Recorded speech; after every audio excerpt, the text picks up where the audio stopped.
Hello, hello. How are you? I just got a bit distracted because it's the first time I've ever used a like a funnel in Kajabi, a funnel like a template funnel. So usually when I set up my events, right, I do it all manually. So I thought, you know what, I want to really embrace automation where it doesn't need, I don't need to do things. Automation's always been a bit oh for me. I don't know about you. So I I went into the automatic funnel. I thought, okay, this sets it all up. And then entirely I've just realized I've got two emails from myself because I always join my own masterclasses so I can see what's happening and how anything automatic is going. And I've just got two emails like, oh no. So if you receive those emails, I'm going to resend them and I realize where I need to do some work. But that's okay. I'm not going to be too worried. But yes, it is a little bit like, oh, they've come in, they haven't been populated by me yet. There's two emails. One was sent just before the event and one sent just well after it started, bizarrely. So yeah, interesting. Anyway, welcome. So emotional eating. If you're here, and if you're on the replay, then I have no doubt do say hi when you pop in. I've got everything muted, so it's only you're only going to see me. So say hi, and afterwards we will have a chat about anything that comes up for you. Okay, so feel free to chat, but I'm going to try and stay really focused and not get so that anybody watching, maybe I'm going to try and keep this under 40 minutes. Okay, so emotional eating. If you are emotionally eating, or if you are, maybe you're not even realizing it's what you're doing, then, and if you kind of resonate with that, the patterns of emotional eating and eating out of emotion, then you will know that it's a trauma response. So if you've resonated with the word emotional eating or stress eating, then put your hand on your heart, take a big deep breath, and tune in to the last time you feel that's what you were doing.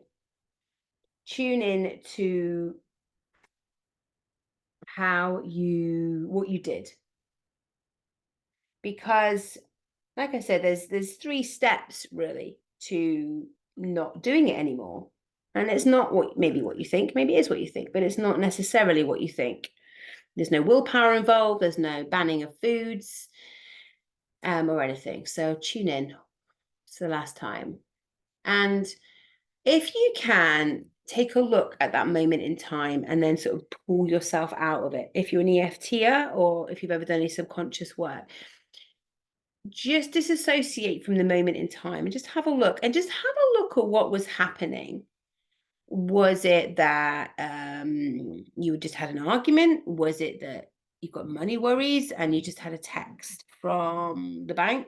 Is it that you got something coming up that's making you nervous and making you feel uncomfortable?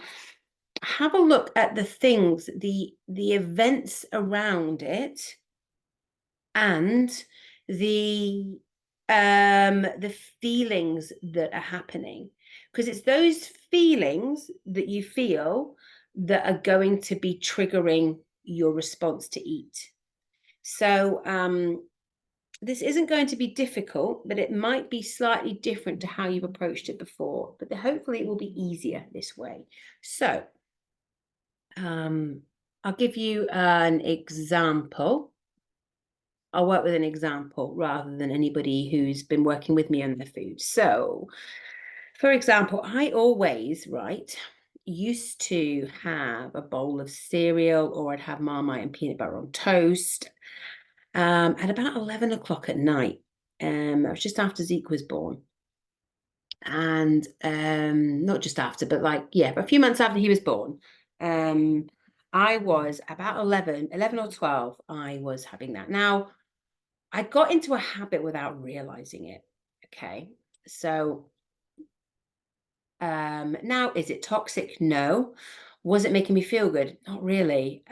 Did I want to stop it? Yeah, I did. Now, this wasn't, like I said, it wasn't a terrible habit that I was like, oh God, I'm just drawn to it. But I was interested to see what was, because of patterns is my jam. I was so interested to see what was happening. Okay, so me going downstairs, making the toast, the butter toast with peanut butter or Marmite or the cereal or, oh my goodness, or chocolate. I'd have a hot chocolate. I would really get quite indulgent. And I was having a little look. Oh, my emails are quite embarrassing. I was having a little look and at it, and let's put that on silent. And it was really fascinating because it was the emotions, it was the feelings, and it was what I thought about it at the same time. So, what are your feelings? I'll share with you mine in a bit to give you some idea. But what are your feelings when you can see the version of you that last did this emotional eating or stress eating? What made you reach for the cake? What made you phone up for the curry? What made you dive to the oven? What made you get in the fridge? Are you feeling angry? Are you feeling frustrated? Are you feeling joyous? We often forget that actually the sheer act can be one of a treat, of a joy. And we're doing it because we deserve it, because we've just done something really cool. Quite a lot of very successful women end up putting on weight because they were in a treat society where biscuits were treats. If you do really well on your exams, you get a treat and we'll give you a cake and we'll take you out for dinner. Yeah. So association is huge. So if you're doing very well, you're raking it in. Often you'll be putting weight on because of the association. Isn't that interesting? I remember when I once got in this beautiful relationship, believe it or not, it ended sour, don't worry. And actually I met him and I was evening out my weight from being having an eating disorder. And I was eating quite healthily when I met him. And I actually loved my body. I just loved it. I was like showing my midriff and stuff, and I wasn't like bony or chubby. So it was really, really cool. I loved my body. I even got my belly button pierced because I was just so over the moon with how I looked. And I met this chap and I was just really happy with him. So I just put on weight because lots and lots of us so happy that I put weight on because lots of reasons, but some of it was because it was safer that way. And then I wouldn't be attractive to anyone else. And so I wouldn't be tempted to ruin my relationship. It was also because I was like, oh, okay, now we get to go out for dinners and I need to do the normal thing. And I want to have the normal life and I want to go out and drinking and having fun. And that means I need to eat. And that means I need to eat crap food. And crap food is actually part of being social. And I'm part of a really cool social circle. And you see what I mean? So actually it can happen without you really meaning it when actually you're at the best time of your life. But I put on a shit ton of weight. And it happens a lot when you're successful or you've got really happy. There's another way, it's a sabotage. So if you are really successful, you're putting on weight and you're eating, it can be a way of your subconscious saying, you can have that success, but not that. You can't have it all. You haven't got the capacity for having it all. And we'll get there in a minute. It's an upper limit problem, as Gay Hendricks termed the Gay Hendricks has this term for is the upper limit problem. If you haven't read his book, The Big Leap, I recommend it to most people. My son ate their corner. He's fine though. He took the leap. So let's see what was happening and what were the emotions behind what you did. Okay. Now get real with this. Don't not take part. Don't just watch this video without a pen and paper and not take part. There's no point. You may as well just turn it off now. So take part. Really give this some, okay. Now with that feeling, what is the feeling you're having? If it is anger, what is the thought process? If it is happiness, again, what are the thoughts going on in your head? So imagine you're going for the cake. What is that? If it's anger, What is that? It's like, I need, this is going to just calm me down. We've all done it with a cigarette, right? When I smoked, that cigarette could wake me up, chill me out. It could de-stress me. It could stop me eating, help me enjoy food. That cigarette gave me everything. And yet there is nothing in the world that can do, no drug in the world that will say it can not only wake you up, it can also put you to sleep. That just isn't. So it's all up here. It's all what you believe it's doing for you. So when you go and reach for that cake, reach for that pizza, reach for whatever it might be, what is it? What is the thought process it's saying to you? So I'll give you mine. Mute me if you want, or pause this if you're on replay. If you're doing it at home now, just I'll give you a bit of an idea. So when I was coming downstairs, mine was, this is my time, I deserve this. So I'm coming downstairs and all the kids are asleep. Zeke's finally asleep. And Zeke, I co-sleep with him and breastfeed him and things. So if he'd fallen asleep in bed and I was not attached, I'm like, oh, I get to go and eat something and it's all mine. And the kids, I don't have to do anything for anyone else. And it was almost like, this is all mine. I get to make some food and eat it hot. This is my time. And it's often you one of those people who are knackered, but because you've been busy all day, you actually keep yourself up late at night for you time. Are you one of those people? Because I'm one of those people. No, I have to stay awake because it's the only time I get just for me. And it is a bit crazy because it's kind of shooting oneself in the foot, but that's a whole nother conversation. So, and actually I don't do that so much now, but it is something I'm naturally drawn to doing. So that's what I would say. This is my time. And I can even picture myself coming down now and go, oh, this is lovely. I'm putting the toast on. I can't hear anything. It's quiet. I get a hot chocolate. I can eat what I want. I don't have to think about anything else or do anything. It almost doesn't even count because I'm doing it and it's all mine. And I feel this kind of sense of like childish glee. Okay. And that is, and that's genuinely what I was feeling. So let's get really honest with what is it you're feeling and what are the thoughts going. I'm allowed, and if you're, I did work with a client some time ago who had a thing about biscuits. And she's like, in COVID times, she couldn't always get out and get the biscuits she wanted.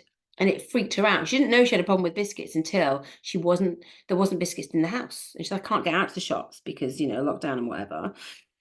So what am I going to do? And she was panicking because she didn't have the biscuits in the house.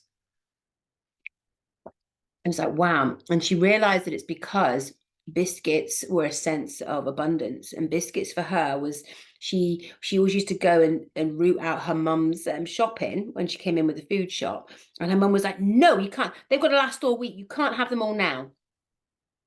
And so when she got successful and she was making her own money and she didn't worry about money, she was like, I'll have biscuits whenever the fuck I want. You can't, I'm never going to not have biscuits in. I'm never going to not be able to have a biscuit whenever I want. So, it's fascinating where these things come from. And it's not a case of dispelling it. It's just understanding. So what we're going to do is go with curiosity as to the thoughts you're having. Now, where does that thought come for me? When I was coming downstairs, and where was that for me? And where is it for you? And that's where we need to sort of have a look at what are we making this mean? So you need to get very honest with what you're doing and what you're feeling. Okay, so that's what we need. So that this is the process. So if you want to start writing it down, or hopefully you already have. So what is it you're doing? What is the experience you're having? How is that making you feel? And what are the thoughts going on for you when you reach for the takeaway, when you reach for the cake? What are the thoughts that are building up for you? And like I say, that may be joy, it may be anger. Now, if you're finding that this is a problem for you, there is a point at which you go into, oh, I wish I hadn't done that. So there is a point at which you're going to eat something and you're going to go, oh, that isn't right. I don't want to be doing this. Otherwise, you wouldn't be here. You wouldn't be watching this. It wouldn't even have resonated with you enough to come in. So you have the food, you have it. At what point do you go into some form of regret? Do you go into some form of, oh, what am I doing? When do you kind of click out of the, I'm going to go back and behave exactly as I did when I made the decision to do this? When do you click out and go, oh. Often it's when all the cake's been eaten. Often it's when everything is gone and you're like, oh, and it's almost like you're in a trance. It's almost like you had that thing, you did that thing, and now you're like, oh God, what have I done?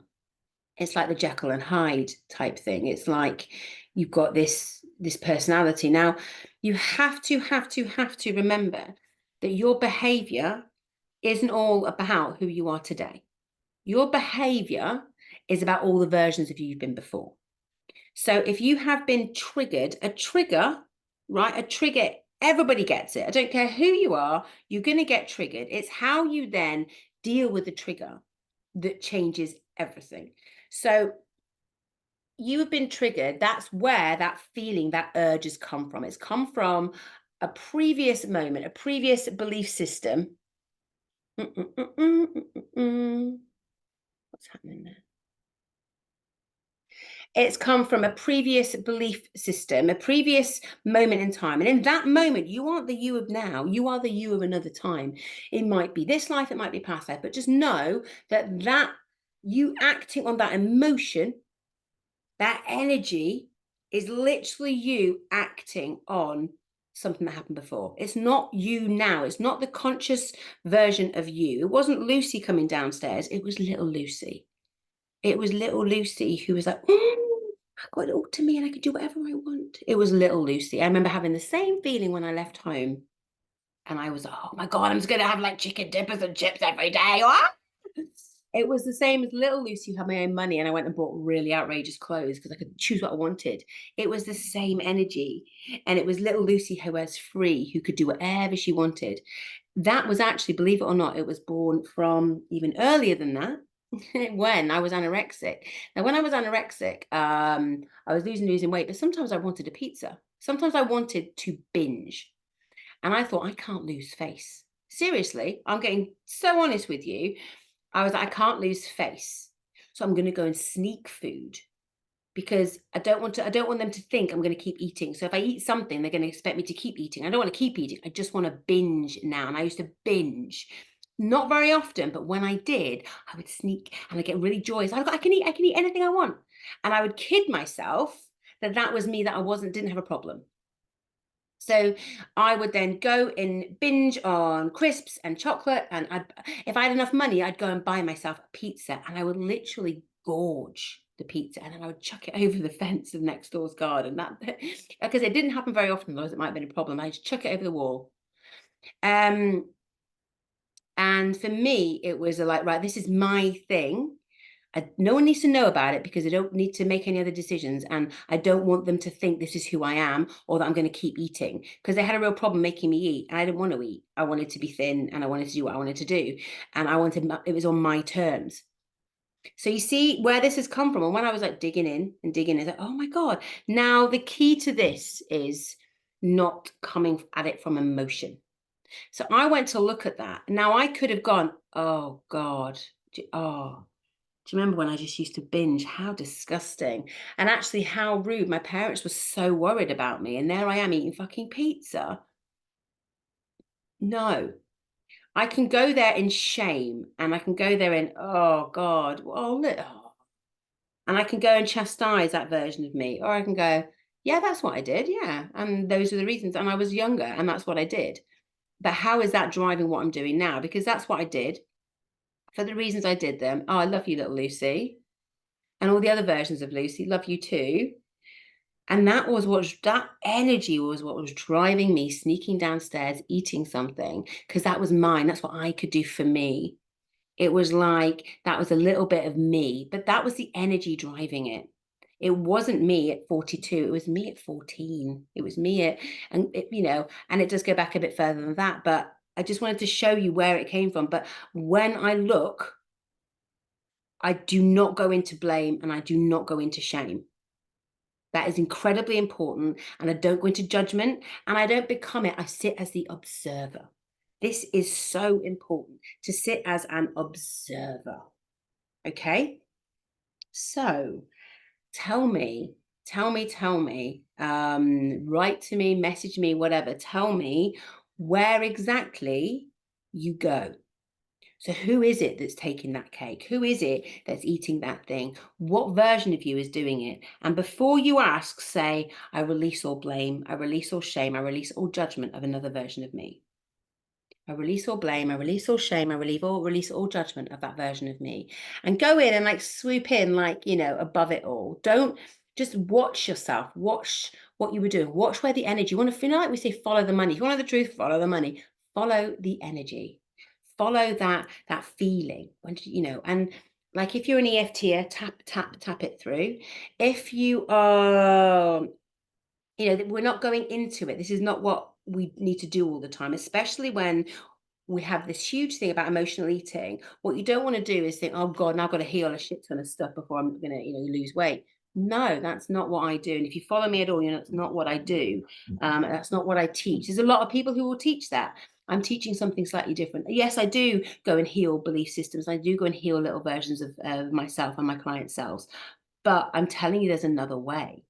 Okay, so we're not going to go in and change the release. What we're going to go and do is just see where the energy started. Get really real. Yeah. Let's just see, what are the beliefs driving that? What do you believe before, when you did that thing? So what is the belief that is surrounding you going for that cake? Now, it might be a biggie, in which case you might want to give me a call and we'll walk through it together. It might be that it was, oh God. Okay. So for me, it was like I don't eat. Occasionally I have something to eat, but mainly because I've forgotten to have dinner. That's another thing, because I'm really busy and I've got 2 kids and 3 kids, sorry. And one of them needs to go to bed early sometimes. And so sometimes I kind of forget to eat. And so I come downstairs, but it's not this sneaking down. It's not in the same energy. And so it was a case of understanding that's what I was doing. Yeah. And it was actually, it was the belief was that the belief was all about control. It was all about, this is mine, I get this is me, this is my thing, and this, I can have whatever relationship with food I like, and I don't have to share, I don't have to be told what to do. It's a way of getting control back, and that was the energy. It was about me getting control back of my life, and I could do whatever I want. This is about me and control of me. Because sometimes, as you know, as a mom, or when you get into adulting, you don't, you feel like you're in control. And honestly, it might help you to know that food is a lot to do with control. And we don't get to avoid food. So like I say, if you're an alcoholic, people would know you're an alcoholic. You'd say, I can't drink. Oh yeah. Oh, okay, sorry. If you've got a food addiction, everyone's like, oh, just don't eat it, you fat bastard. Or like, and I've met people with food addictions who aren't fat, but their habits are really, really hurting them. They're not fat at the moment, but actually their habitual stuff, it's all habit and patterns, and it's very depleting. And some people then go and obsessively exercise, and that's what I would do. So I think, well, I can eat all this. So when I was 14, I was like, I can eat all of this because I'm going to be doing circuit training tomorrow. And I would eat whenever I ate anything. So I remember I was at a party once and I ate like 3 cream eclairs, and I went straight upstairs to the bathroom and did 190 sit-ups. I was like a size 4. I was tiny. And there I was like, and my mum was there. She's like, what the fuck are you doing? And I was so ashamed of eating the eclairs because that was really greedy, that I didn't tell her. So I would rather she thought bad of me for exercising than for being greedy and eating 3 chocolate eclairs. I know. But you see, and my mum was never like that. So this has come from a previous a previous life, which I've also looked into. And I know where, you know, and this is the thing about the obsessive healing problem, right? The healing of everything is a problem because we're obsessed with it and we don't always find where it starts. And then we have in our head, well, unless I know where the belief comes from and the memories, unless I can draw all that up, I'm going to be stuck with it. And that's bollocks. You're not. Because what you can do is you can feel that feeling, you can come out of it, you can go into observation, and you can choose something different. Okay? So here goes. So hopefully now you have got the thing you do. You can see what's your trauma response. What is it? What's the feeling around it? And what are the thoughts telling you? And what are the beliefs? Okay. And I want you to see them. And you know what? Open it up. Go wide open. Let's go really honest. See what you can write down. And everybody who's live with me, just write it all down, go and watch the replay for this, because I would love you to have a bit of time to write down what comes up. Write down, get really honest, like don't hold back. What is it you believe about yourself? What is it? And after it, when it's done and when you're back in your own body and it's not the other version of you doing it, what do you feel then? What is that feeling? Is it like, oh God, I'm never going to get thin if I keep doing that? Is it, oh my God, I'm so disgusting? Is it, what is it you're feeling? Is it, you know, and if you are then somebody who is slightly, you want to lose weight, and you know, let me just tell you some real truths about extra weight. There is no need for extra weight, and it's got very little to do with what you're eating. I hear all the time, I'm fat, and yet I don't eat very much. And then you'll have some lovely guru who's who will tell you, well, that's because you're not eating enough. Fuck all to do with food. It's to do with what you believe the weight is doing for you. Weight, extra weight. If you think about how when something's fragile and you pop it in the post, what do you do to it? You put it in bubble wrap. So you are fragile. There's a part of you that's fragile and you're wrapping it up. It may be that this often happens after people have come out of a really, really crappy relationship. And part of them wants another relationship, but another part is like, no, I can't do that again. So if you believe that thinner is prettier and thinner is better, you're going to make yourself less attractive to the opposite sex or to the same sex, whoever, to potential partners, by being overweight. Okay. It also, if it's about buying food, it's to keep you poor. Because if you have too much money, do you trust yourself? Now, when I put weight on, when I met my boyfriend at the time, I had, you know, I've been a bit promiscuous before that. I'd had lots of, because I'd been in institutions till I was about 17. I'd been sectioned and stuff because I was really unwell. When I got out, I'm like, what the hell is this? I got out at 17 and I'm like, wait, party. Like it's, you know, I've been in prison, like almost, not prison, but I've been in hospitals since I was 14. 13. So I was out and I was like, wow. And I got quite promiscuous. And so another reason I put weight on when I was 17, when I was 18, was because I didn't trust myself not to keep sleeping around, basically. So I got fat because I wanted to keep him. So the reason you are overweight is absolutely nothing to do with what you're eating. It's about what you believe the weight is doing for you. And it's your subconscious. And remember, your subconscious is always always doing what's best for you, and it's keeping you safe. And if you're happy in a relationship, or you've been very unhappy in one, it's going to keep you at a weight that's uncomfortable, because part of you doesn't trust yourself, part of you doesn't really want to attract anybody new, and you need protecting from that. Part of you might be, if you are struggling with money, is keeping your weight up, because maybe if you believe that you are not going to be able to afford food, then you will be able to have reserves to survive. You've got to see this from a bigger perspective. And whilst you're thinking about weight and food, again, you're not going to shift the weight because it's nothing to do with what you're eating. It's to do with what the weight means and the protection and the safety. That was a complete side thing but it's important because often with emotional eating comes emotional weight gain for that very reason. So you are now with your beliefs. I've gone run. Let me have a look. What time? Oh, it's 11. That's cool. It's 11:11 that clock, although it isn't 11. It's 11:04. So I've been going for half an hour. So I'm another 10 minutes. Okay, cool. I wanted to keep it neat so that you guys don't go, oh my God, another hour and a half Lucy's on for. Okay. So, like I say, we'll have Q&A after this. Okay. Okay. So, where were we? Beliefs. Okay. So what is it that you believe about yourself? And what is it that is driving this? Okay. So we've looked up here. So we've got all the things written out. The thing you're doing, the feeling, what the experience that's happening around you, the feeling it's happening, what version of you is actually doing that, and how you feel after it.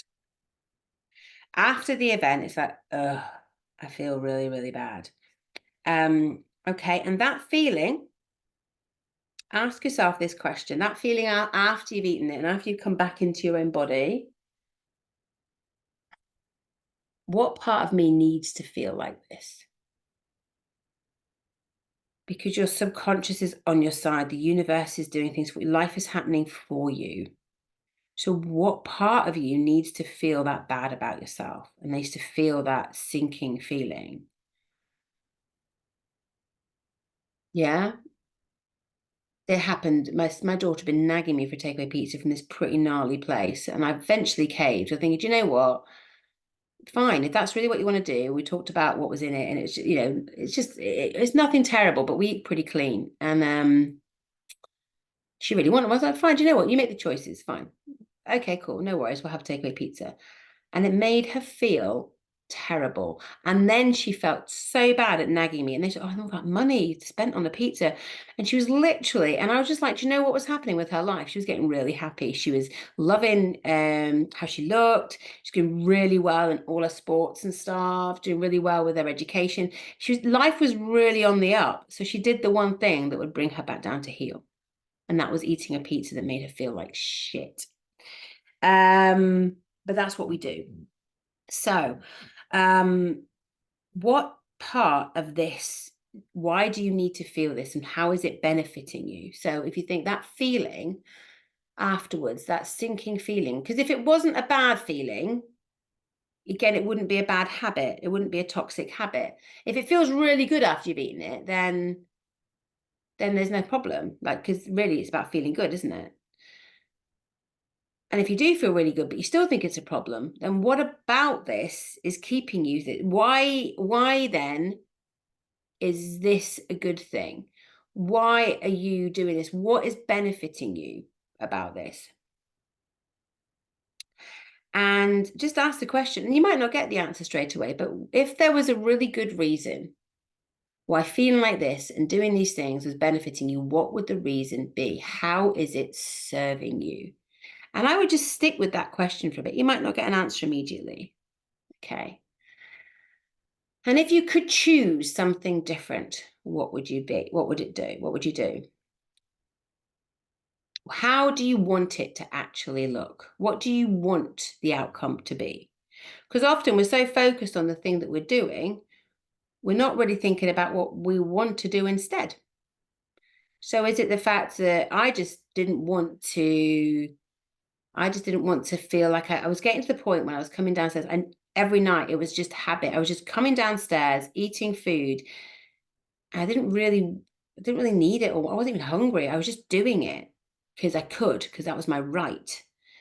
So what I want instead is, like, if I'm going to come down, I want it to be because I want to, because it's going to nourish me, because but I don't want to have to. I actually want to just make better choices. That's what I want. I want to be able to not feel that every thought, the minute the kids fell asleep, every thought was around coming downstairs and eating food.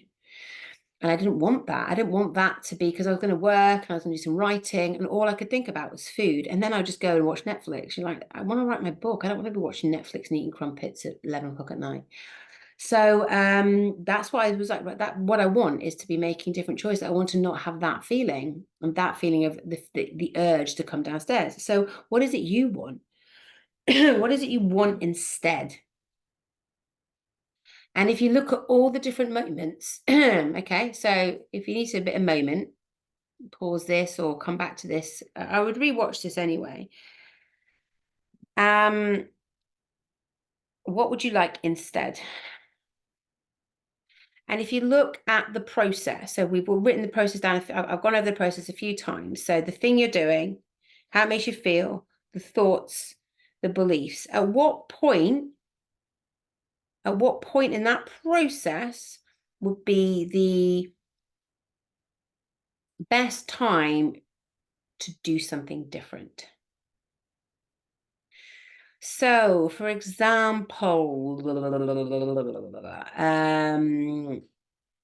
say you're reaching for the cake, the kids are screaming, and you go, oh, and you're just doing it out of anger. Before, could you feel it sooner? Could you see what's happening, and could you give yourself a breath and say, I need a minute, guys? Could you create a boundary and say, guys, stop friggin' arguing? Or do you know what? I'm going to take myself out because this isn't okay, and I don't want to be part of this screaming at me. Could you create an alternate line? Could you do something different? Okay. Now, I'll let you know a little secret as well.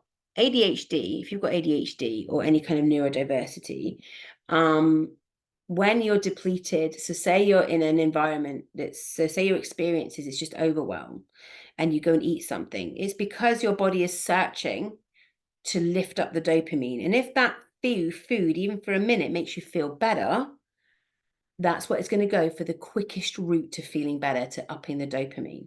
Okay. So overwhelm, anything that kind of makes your brain go, oh, and you reach for something to eat, what you need to do instead is say, right, right, I need dopamine. So before you go for something to eat, just before you go for that something to eat, literally do 10 tuck jumps, do some press ups against the wall, do some squats, do something that is going to raise not just your dopamine, but your serotonin and your adrenaline. And it's going to take away the testosterone. So the best thing you can do, and the cortisol, which is the testosterone and cortisol will rise, and the dopamine, serotonin, and adrenaline, if you're ADHD, will deplete. And when you're in overwhelm and these things are happening, you're like, oh my God, I can't cope with this experience. What you need to do is diminish the cortisol and the testosterone and bring up the serotonin, dopamine, and adrenaline. And the best way you can do that, your body thinks it's food. Your body thinks it's sugar. The body thinks I just need something to raise my levels. I'm so depleted. So this is a caveat for ADHD. And this is because I know, because I am. And so this is a really great hack. Do something. Tuck jumps, star jumps, anything. Do something that gets you moving, because that is the quickest way to go whoop, whoop. So do that with your arms. Like that, literally a couple of minutes. You will feel differently. Do it with me now, right? Okay, do this or do this and stand up and, right, so you do your running arms, and then do it really, really quick. Okay, and do this like that, fingers down, okay, and then up, and do some circles and squeeze and squeeze and squeeze and squeeze and squeeze and squeeze, okay? And you want to get yourself moving. See, I'm just sitting, literally I'm sitting on a yoga ball, right? And you can just do this. And that will raise your levels. It will pattern interrupt as well. You can do tapping and see all that, but sometimes you actually just need a quick fix to get your levels up. So that is particularly if it's ADHD that is your, if ADHD, you've got to remember that you're looking for the dopamine hits, especially if you're in overwhelm. Okay. Now, the things I've shown you to do so far. So, right, where are we with the belief? Yes, what you believe. Now, what I teach people in going beyond the beliefs, because it's like an 8-week program I do, is to see the experience, work with the symptoms, understand the patterns. We then go into self-care. What do we actually need, right? What we actually need, so getting our needs met. That's a huge thing, because often we go into sort of poor me, and there's lots of different reasons, but we actually need to get our needs met. Then we need to work out what we want. What is actually the aim? And we go into the stories and we clear out the stories. And then we actually use the stories in order to elevate us to actually exactly where we want to be. So, like I said to you before, I see myself in such a way that I don't get ashamed, because it's just another version of me. And rather than trying to fix what little Lucy did, I just love her for it. Do you know why? Because I am absolutely perfect exactly as I am. And little Lucy was perfect too. And I love her for the decision she made, because she made me who I am. And if I didn't love her for the decision she made, I wouldn't be who I am. See what I mean? And so loving my beliefs, loving the versions of me is actually how I propel myself forward. Loving those thoughts and feelings, rather than go, oh, I observe myself and to such abandon that actually I can elevate past my beliefs. Okay. Now I've got this incredible process. I'm actually enrolling people to come and join Beyond Belief. I did it last January, and then I had a lot of evolving to do myself last year. But the reason I ran Beyond Belief Vortex last January was because I'd learned this amazing tool called conscious coding. It had been downloaded to me after my partner left when my baby was 5 days old. So my partner left me with baby and 2 other children, and said it's because I was impossible. And it had been quite a traumatic kind of pregnancy. He was in and out, abandonment. I mean, all the wounds, all the trauma. The trauma bonding was outrageous. Um, and that's what I was part of. So I went to a very dark place. And then last year was about cultivating this system. And the thing is, it works with everything. And once you know how to use your trauma reactions as a guiding light to how to overcome them, rather than trying to fix them, everything changes. So I'm opening up doors to start learning my process through Beyond Belief. Now, if you are already an EFTer or hypnosis therapist or whatever, you can then use this on your with your clients. If you had NLP, anything where you've already got a basis of understanding, because I'm not teaching that, I'm teaching at the next level. So anyway, you've got an understanding of subconscious belief systems, you could actually easily put this into your practice. So Beyond Belief Vortex not only teaches you how to get over your patterns and your behaviors and your issues in life, it shows you, I'm going to show you the formula to take other people through it, friends, family, even clients, if that's what you would like to do. So I am starting that on the 4th of March, and I would love you to join. The price is £555 for now. I don't want it to be any more, because I want it to be easy for you to come in. You can pay over three payments if you want. And that is what I'm offering for you to come and do. Now, as you've seen from my email, I'm going to take a little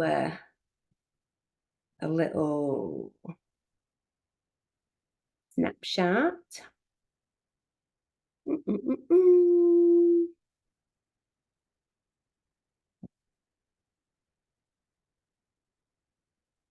There we go. Little snapshot. And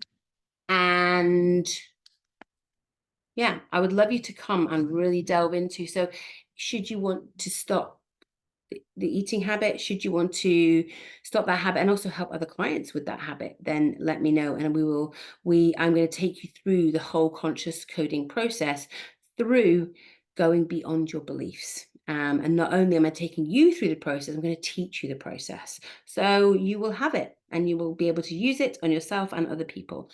And that is my mission and my gift to the world. So I hope you sign up. I'll send you the link, and I'm really looking forward to working with you really soon. Any questions, literally just hop with a hit reply in the email you're about to get. And yeah, all is well. Thank you so much. Lots of love.